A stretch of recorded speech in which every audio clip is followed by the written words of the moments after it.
Can you please turn Yes. on your video? I can see the picture. Okay. Video. Okay. Let me see. Yes, we can see. Okay. All right. We're in business. Hi Lisa, how are you doing today? This is Melinda, I am right? doing good. Doing good. Thank you so much for having me today at the event. This is Lisa Kirkwood, the True Stories Merchant, So and it's a yes, pleasure. Lisa Kirkwood is on stage. So let's welcome Lisa on the stage. So Lisa Kirkwood, the Two Stories Merchant, is a modern Renaissance woman with an international background and multiple areas of expertise as a speaker, author, consultant, filmmaker, and entrepreneur. She is a first generation immigrant to the land of all possibilities who came to the United States to pursue the fabled American dream and share a message of unity. An award winning champion of diversity, equity, and inclusion, and a strong advocate for women's leadership and empowerment. She brings inspiring stories from all over the world that can help people connect on a deeper level, which building better relationships in our global community. Yes, Lisa, now the stage is all yours. All the best. All righty. Thank you. Thank you again for having me here today, and thank you for joining us, the people in the audience. Again, this is Lisa Kirkwood, the True Stories Merchant, and I'm glad to be here on this stage today. And I will be speaking about women's empowerment. This is a women's forum, but I would like to dwell a bit more on the empowerment theme as we know it. Now, this whole business of women's leadership and empowerment is a new concept. It came here on the stage of the world just in the past couple of decades. Although there were women with power in history, the empowerment itself and focus on women's leadership was a lot of times just a whim of men rulers. You are talking about men's chivalry, ladies first. But up until the 20th century, women did not have the right to vote. They could not have a voice in politics, in society, heck, even in their own families. Men had to be all and do all. So the result of this flawed policy, let's call it policy, social policy, was that men were under a lot of pressure to perform, to be all and do all. And if they could not provide, they did not provide, or they would not provide enough to their families, everybody was in trouble. And here you had a perfectly able body, a woman with her, health and wits and intelligence and common sense, not being able to participate in major decision making because she was only relegated to the kitchen and raising children. And to this day, there are voices that say a woman's role is to give birth and raise children. I get it. Okay. Although we don't know what the future will bring now with the transgender movement and the genetics modified, as you can see it coming, we don't know what the future will bring. But for the time being, the woman, as we know her, she gives birth and raises children. However, is this the only role of women? That's where the empowerment issue comes into place, because women are not just mothers and wives. And the examples that I've seen of some women that are only defined by their status as Mrs. So-and-so and wife of so-and-so and mother of so-and-so, those are not happy women. It's not for me to judge that their personality is incomplete necessarily, but in the depth of their heart, they yearn for a bit more freedom, for a bit more status, for a bit more decision making.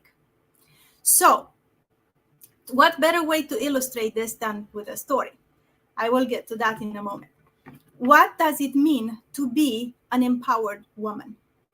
There are basically three key factors: education, ownership of finances, and social status, with or without a family, with or without children.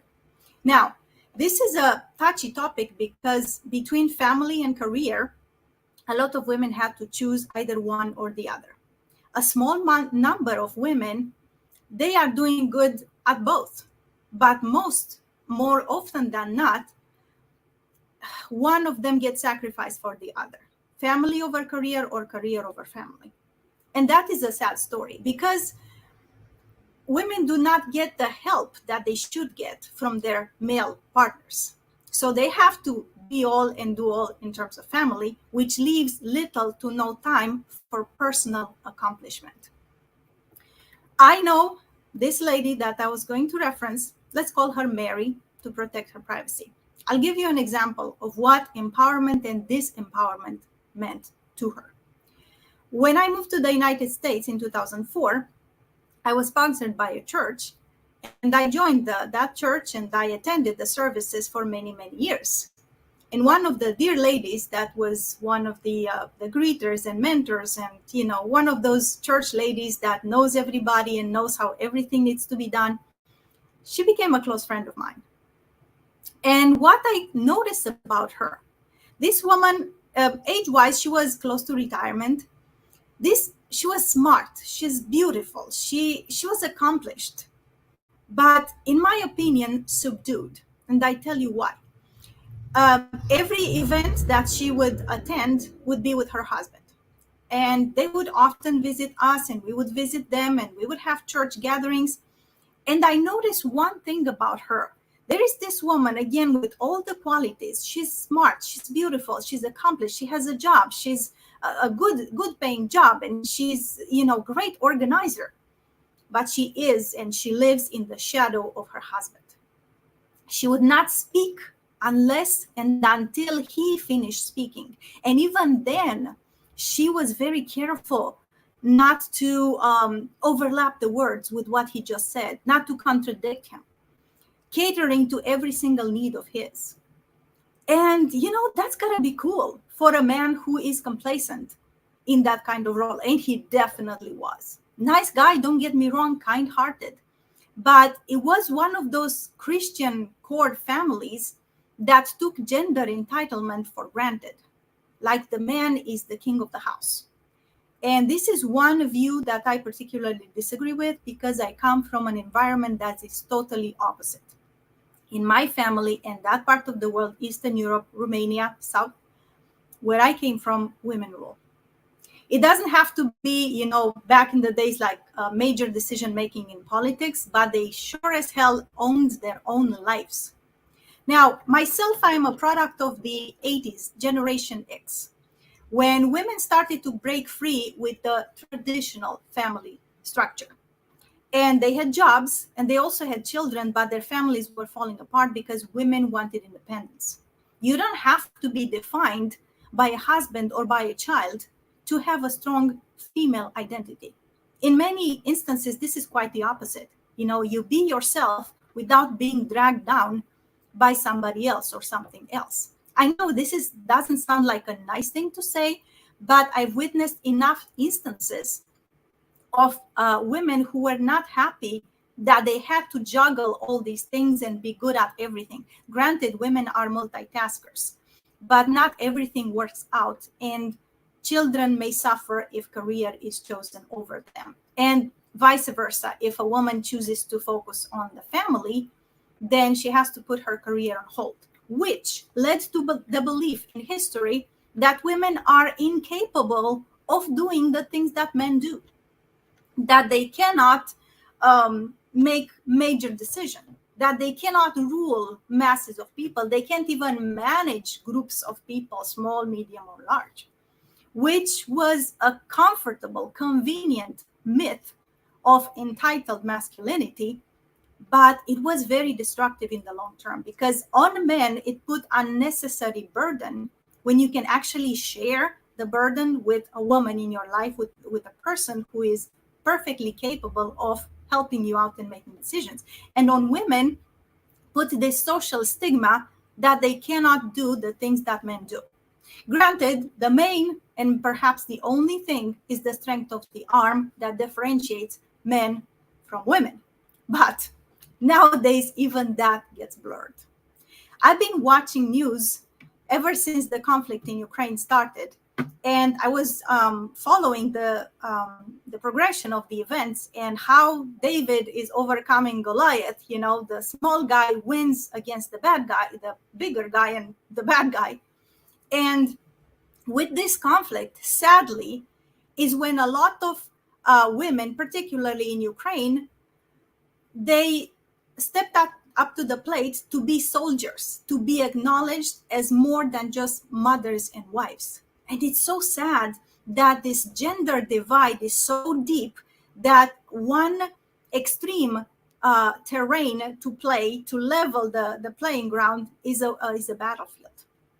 And it's interesting because one of the women in combat, one of the Ukrainian women from her civilian life, she was sharing her experience, and she was actually a lawyer by trade, and she was struggling with social status. Even though she's educated, she was a lawyer. She felt like she was not being taken seriously because of gender. Make no mistake, women have been and continue to be the world's largest minority group, and not by number, because women are more in terms of number worldwide. They are minoritized. And when you say minoritized, that means underprivileged. That means isolated. That means not given the same opportunities to learn and grow that males had. And it's interesting because this whole thing of the gender divide did not benefit anybody, certainly did not benefit men. Granted, it was a comfortable mindset to be in. Hey, I am superior because I'm stronger. And that's all nice and dandy. Okay, you own somebody because you're stronger based on gender. But hey, if you find a stronger man who comes in and wants to mess with you just because he's stronger, you're not going to like it. So this whole thing about I'm stronger, therefore I'm superior, that backfired terribly, and especially towards men. So bottom line is, if you want to be strong, if you want to taste true strength, make others strong. Set others free, and you will set yourself free. As a man or a woman, give them a voice. People have a lot of things to share, especially women who have not been given the opportunity to speak. So back to that good lady, Mary. So she was subservient and subdued for years. They were happily married for decades, she and her husband. And not only she was like that, she was also, she was counseling young ladies in the church to be subservient, to treat their men like the king of the house. And I'm like, okay, cool. Based on merits, there are some outstanding men out there. You should tip your hat to them. But here's the trend that I notice about these outstanding men. They do not ask for praise. They do not ask for recognition. They sure as hell do not enjoy or utilize gender entitlement. These people who really deserved to be worshipped, so to speak, idolized, they will have none of it. Why? Because they're comfortable in their masculinity, strong enough to empower others, and especially empower women.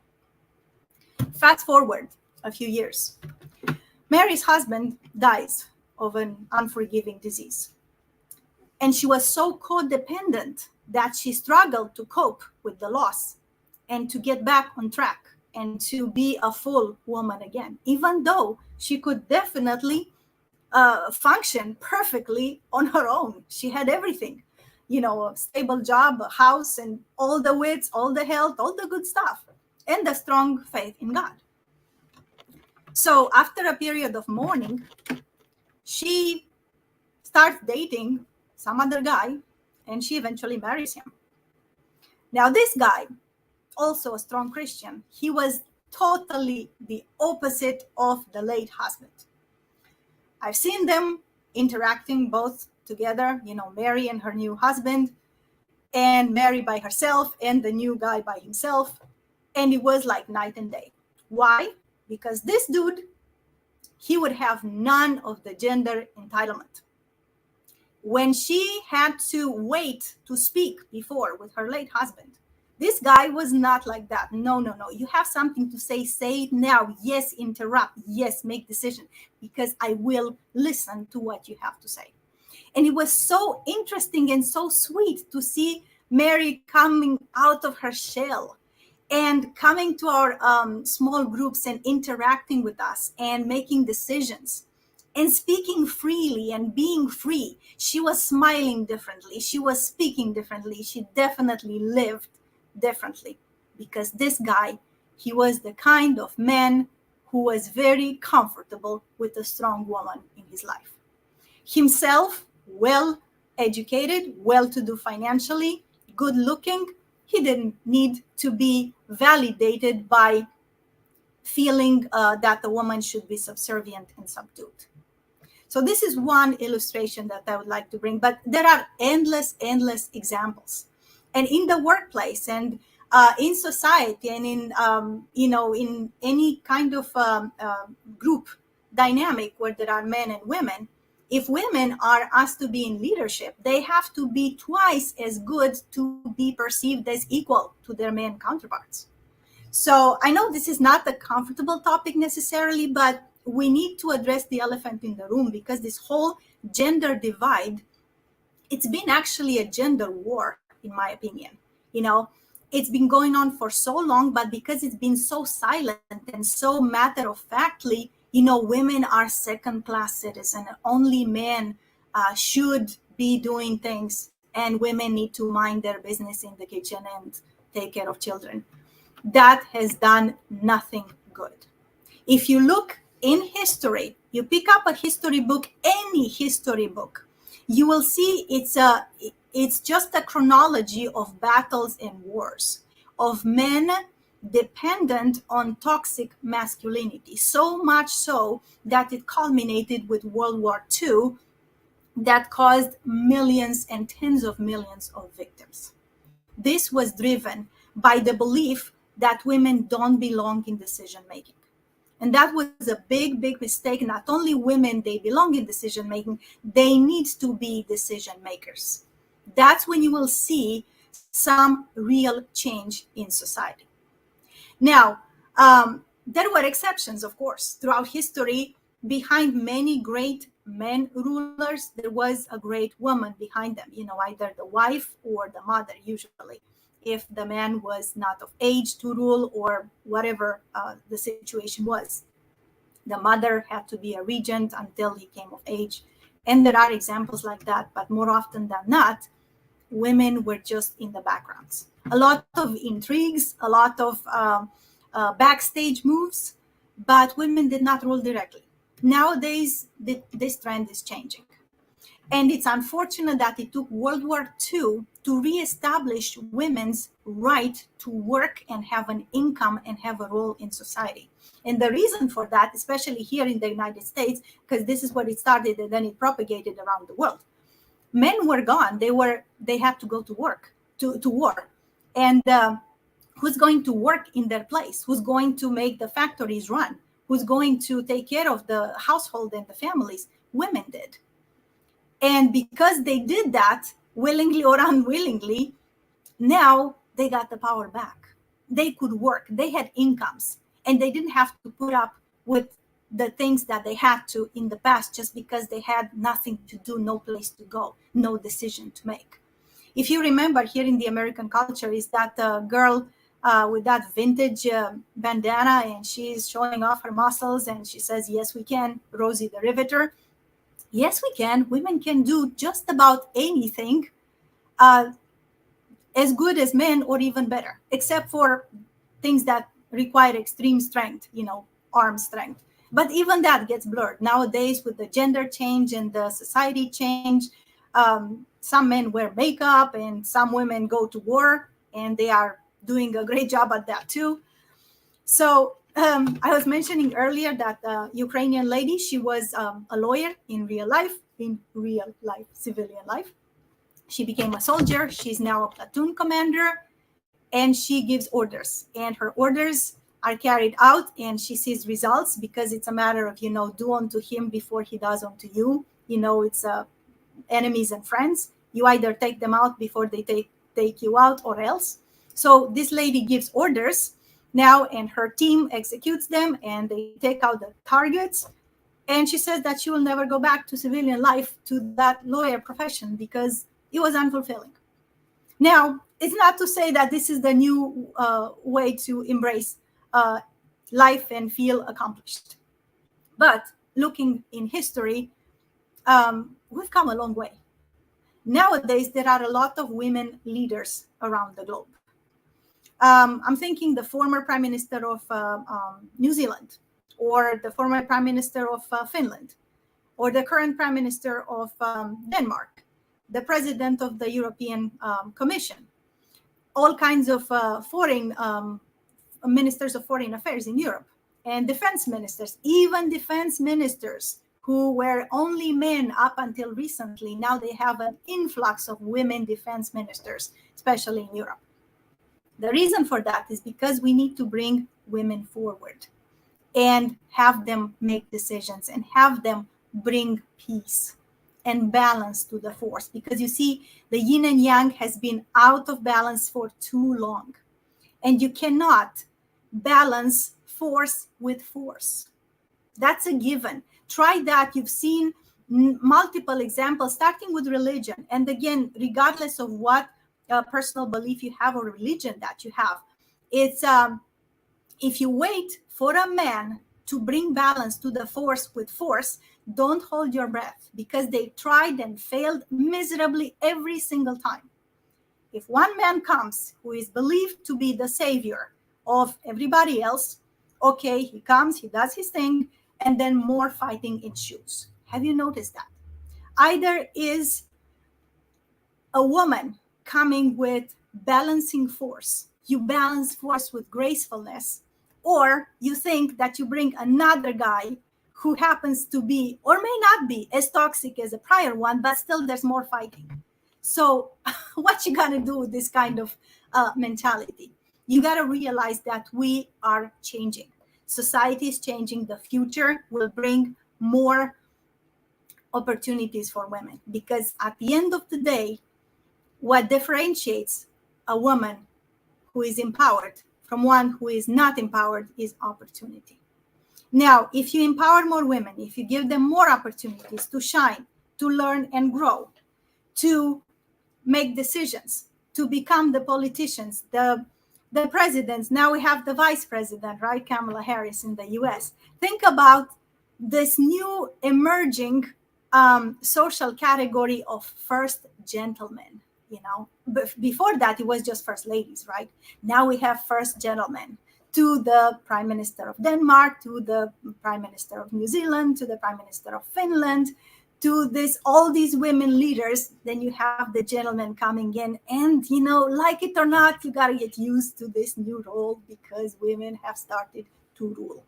Now you think that's going to be so frightful. Some men are like, let's just go back to the good old tradition and put women where they belong. You mean back in the kitchen? No, it's not going to happen. You better embrace this new trend of the future, because the old model has always been flawed, and it brought nothing but grief to history. The fact that women were not allowed to speak, like literally they could not speak unless they were spoken to by their men. I've seen an example like that. That was not Mary, by the way, it was somebody else. But how can you make a decision if you can't even talk? So you need to realize that as a woman, you have a lot of soft power. You don't have to smash a table to make your point, to get something, a point across. You can do that with gracefulness. You can do that with persuasion. You can do that with gentleness. Think about it. All the portraits of bravery in history, like Queen Elizabeth, the first and the second, and the line of queens in England, Queen Victoria, they went against the grain. Who else was there? Another example is Rosa Parks. You may not be familiar with her. She was a social activist, a civil rights activist in the United States in mid-20th century, who spoke for the emancipation of people of color. She refused to give up her seat in a bus to a white man. She got arrested. Eventually, she got released. But that triggered the whole situation of women's empowerment and emancipation and equalization of society between white people and people of color. We are all human beings, for God's sake. Why can't we acknowledge that? So Rosa Parks went against the grain. Another person that I'm thinking of is Marie Curie. She was a scientist, Polish French scientist in the beginning of the 20th century. She was her research was pivotal in the discovery of radium and polonium, which were radioactivity. She got her Nobel Prize, and she became the first woman professor at the University of Paris. And to this day, there are some folks, some men, who say that she only got the Nobel Prize because she did her research along with her husband. They will deny her merits on account of gender. And that's not cool. A lot of things were taken away or misappropriated from women by men who thought that it's just, well, women are just there. We need to reap in the benefits. Did you know that planet Pluto, as we know it in astronomy books, was named by a little girl, by a schoolgirl who was in love with mythology? And they were looking for a name for the planet, and she never got the credit. You know who got the credit? Her father had a friend who was a college professor, and that college professor, a male college professor, got the credit for naming Pluto. How many times that women could, should have, and did invent safety devices or did groundbreaking research, they were not recognized because their male counterparts felt like they had to reap in the rewards because women are second-class citizens. Sadly, that's part of history, but we need to heal. We need to move forward. We need to look at the brighter future. We need to heal our souls, bridge the gender gap, silence this kind of gender war that is still going on, understand that we are all human beings and we have a common purpose of humanity. And I would like to conclude with a contemporary example. I am a great admirer of the First Lady of Ukraine now, because ever since the war started in her country, she, along with her husband, I think that's the perfect harmony of yin and yang. She is fighting with her soft feminine power. And she's a brave woman, and she's stylish, and she's beautiful, and she's strong. And she came to the US to ask for weapons so she could defend her country, so her husband can distribute the weapons to the army. And she is promoting the Ukrainian language and culture in the world. And she is leading the efforts to bring back refugees and deported Ukrainian children and adults. She is there. She's the first lady, but she's more than just the first lady. She's more than a compliment to her husband. She has a voice. She is a VIP, of course. And how many more women like that can we have who can really make a difference in the world? It doesn't have to be in an extreme situation, unfortunate and tragic like a war. You can be your own leader in your own corner of paradise as a woman. This is needed. You're not doing anybody a service, to yourself, to your family, to your community, by being silent. You don't have to be, super loud and super violent. Be graceful, but understand that power comes with responsibility. Okay? And if you have the necessary education, even a basic, a modicum of that, you can use it. If you have ownership of finances, as opposed to ask your husband for some money for them, making some purchases at the market. It used to be like that, not in our family. If you have to go through that machination where you don't have a voice and you don't have a decision, how much of an impact and the difference can you make? So you got to come out of that shell. You need to realize that as a woman, you have a lot of power. Please use it. It's necessary, it's long overdue, and your future self and society and community at large will thank you. Thus spoke the True Stories merchant. Thank you for listening.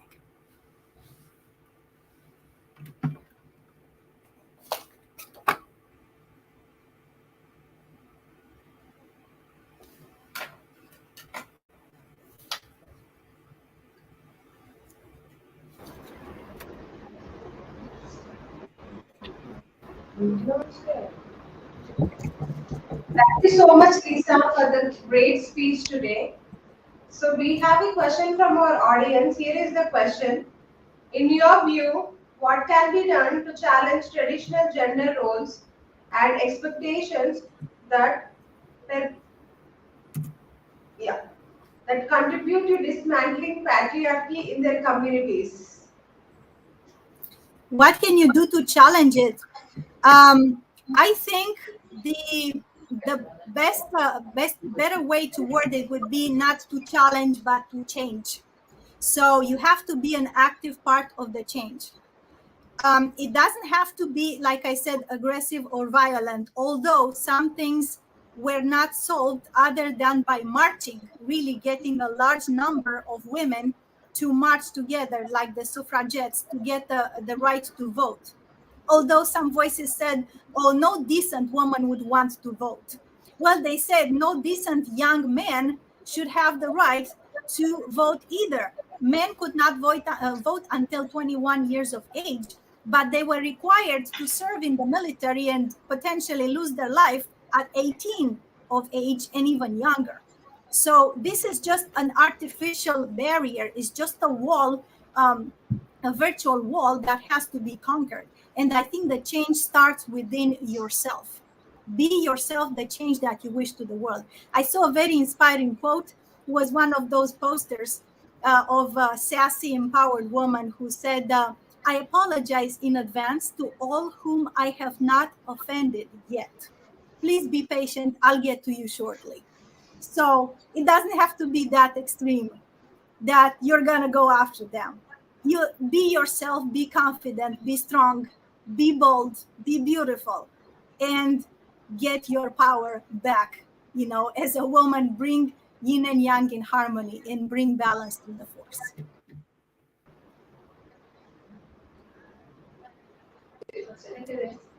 Thank you, Lisa.